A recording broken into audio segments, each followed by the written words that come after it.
One of the ways we do that is, before we open up our mouths, regardless of what just happened or what somebody just said or what's going on in our life, we want to reflect on who we are. I want to, before I respond to the office sniper, before I respond to a difficult customer, before I respond to my boss who just belittled me in front of my coworkers, I want to stop and remember who I am, because that will help the words take form more naturally. Remember that the substance of who I am is going to come out in the form, or basically how I speak.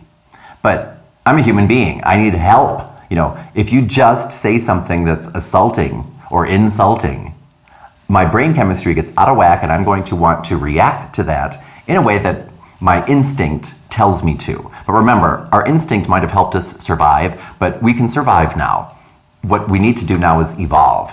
And part of the evolutionary process is this: remembering who we really are. Why are we really here? What do we really want? And most people, if you asked them, who are you? If I asked you to list 3 adjectives stating who you are, what would those 3 be? Most people would be like, do that. So as a social experiment, go around asking people, hey, I needed to fill out a couple of blanks today and finish a sentence describing who I was. I am kind. If I were to ask you to describe yourself in terms like that, give me 3 adjectives who you are, I am blank, what might those 3 adjectives be? Watch how most people will stop and say, well, I've never really thought of it.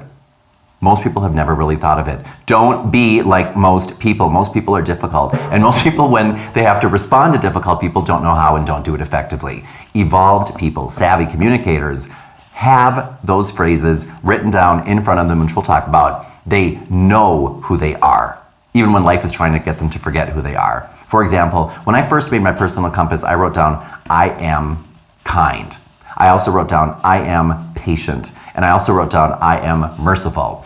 Because those were 3 things I was really trying to work on. And I still am every single day. But it's amazing how the universe works. When you write down who you want to be, I am patient, for example, the universe conspires to help you be that, because it will find a master teacher that will manifest himself or herself in front of you, just for you. And it will help you because they'll basically be like, in the form of a difficult customer. And they'll, in some words, maybe not these, say to you, oh, you're practicing being patient, huh?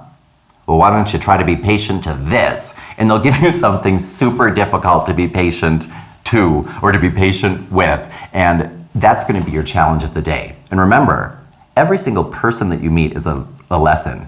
Every person is a lesson.